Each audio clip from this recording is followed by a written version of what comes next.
Joshua chapter 20. Then the Lord said to Joshua, "Tell the Israelites to designate the cities of refuge, as I instructed you through Moses, so that anyone who kills a person accidentally and unintentionally may flee there and find protection from the avenger of blood. When they flee to one of these cities, they are to stand in the entrance of the city gate and state their case before the elders of that city. Then the elders are to admit the fugitive into their city and provide a place to live among them. If the avenger of blood comes in pursuit, the elders must not surrender the fugitive, because the fugitive killed their neighbor unintentionally and without malice aforethought. They are to stay in that city until they have stood trial before the assembly, and until the death of the high priest who is serving at that time. Then they may go back to their own home in the town from which they fled." So they set apart Kedesh in Galilee in the hill country of Naphtali, Shechem in the hill country of Ephraim, and Kiriath-arba, that is Hebron, in the hill country of Judah. East of the Jordan, on the other side from Jericho, they designated Bezer in the wilderness on the plateau in the tribe of Reuben, Ramoth in Gilead in the tribe of Gad, and Golan in Bashan in the tribe of Manasseh. Any of the Israelites or any foreigner residing among them who killed someone accidentally could flee to these designated cities and not be killed by the avenger of blood prior to standing trial before the assembly. Joshua chapter 21. Now the family heads of the Levites approached Eleazar the priest, Joshua son of Nun, and the heads of the other tribal families of Israel at Shiloh in Canaan, and said to them, "The Lord commanded through Moses that you give us towns to live in with pasture lands for our livestock."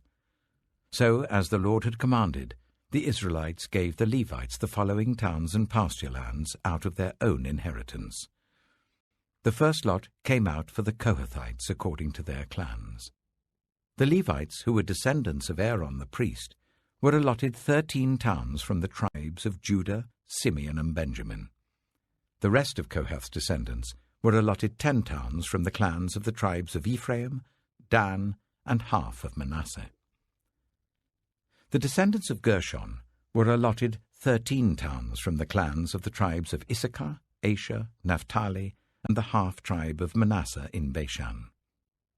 The descendants of Merari, according to their clans, received 12 towns from the tribes of Reuben, Gad, and Zebulun.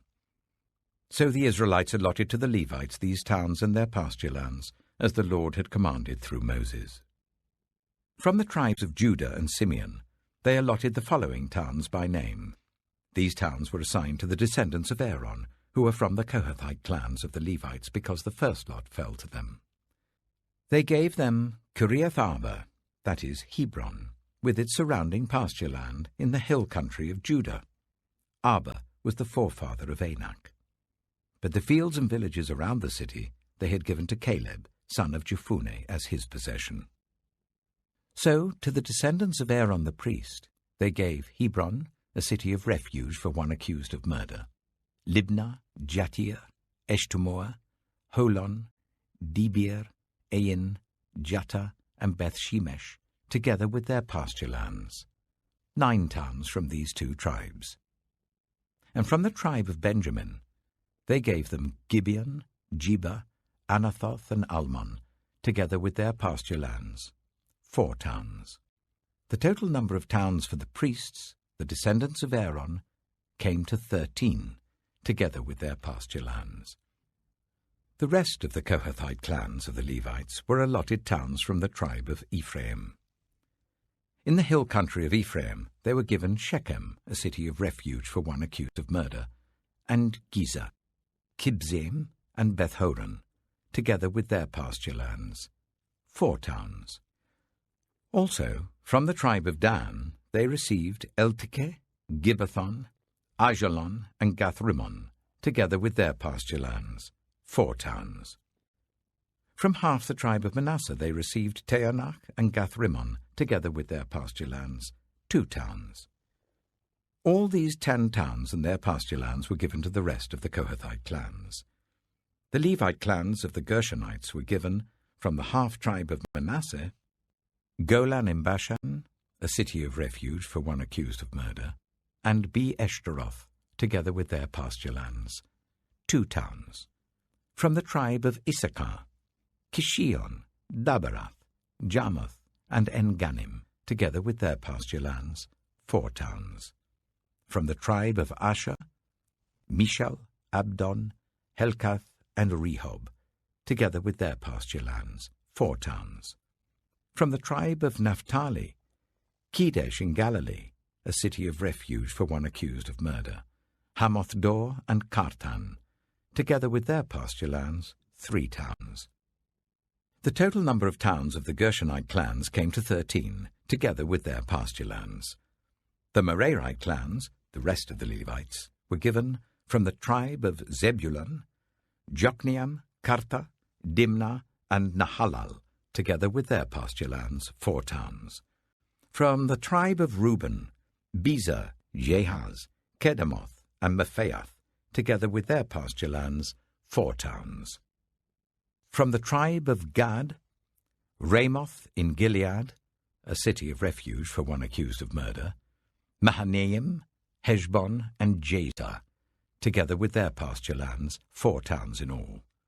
The total number of towns allotted to the Merarite clans, who were the rest of the Levites, came to 12. The towns of the Levites in the territory held by the Israelites were 48 in all, together with their pasture lands. Each of these towns had pasture lands surrounding it. This was true for all these towns. So the Lord gave Israel all the land he had sworn to give their ancestors, and they took possession of it and settled there. The Lord gave them rest on every side, just as he had sworn to their ancestors. Not one of their enemies withstood them. The Lord gave all their enemies into their hands. Not one of all the Lord's good promises to Israel failed. Every one was fulfilled. Luke chapter 14. One Sabbath, when Jesus went to eat in the house of a prominent Pharisee, he was being carefully watched. There, in front of him, was a man suffering from abnormal swelling of his body. Jesus asked the Pharisees and experts in the law, "Is it lawful to heal on the Sabbath or not?" But they remained silent. So, taking hold of the man, he healed him and sent him on his way. Then he asked them, "If one of you has a child or an ox that falls into a well on the Sabbath day, will you not immediately pull it out?" And they had nothing to say. When he noticed how the guests picked the places of honor at the table, he told them this parable. When someone invites you to a wedding feast, do not take the place of honor. For a person more distinguished than you may have been invited. If so, the host who invited both of you will come and say to you, "Give this person your seat." Then, humiliated, you will have to take the least important place. But when you are invited, take the lowest place, so that when your host comes, he will say to you, "Friend, move up to a better place." Then you will be honored in the presence of all the other guests. For all those who exalt themselves will be humbled, and those who humble themselves will be exalted. Then Jesus said to his host, "When you give a luncheon or dinner, do not invite your friends, your brothers or sisters, your relatives, or your rich neighbors. If you do, they may invite you back, and so you will be repaid.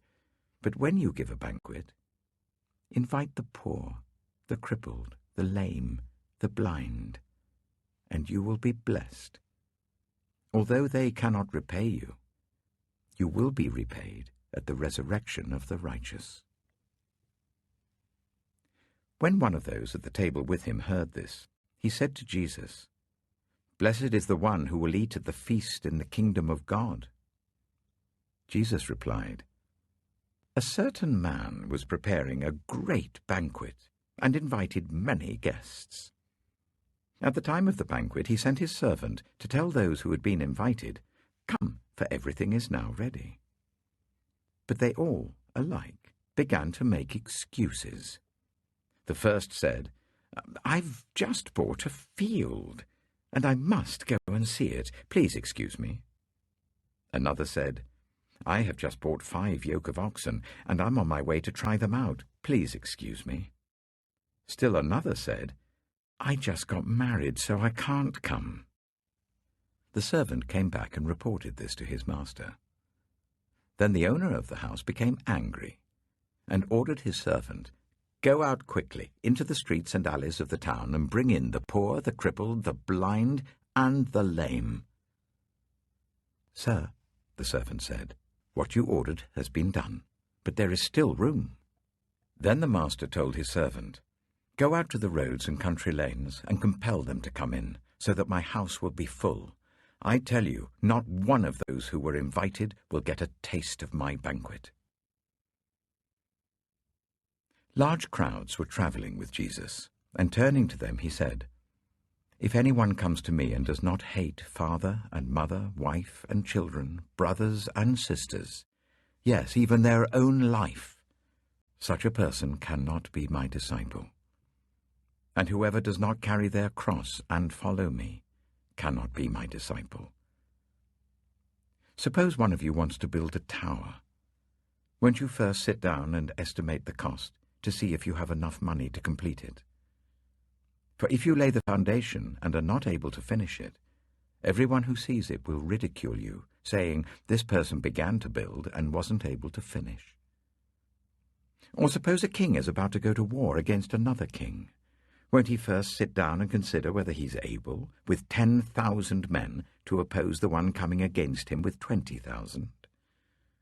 If he is not able, he will send a delegation while the other is still a long way off, and will ask for terms of peace.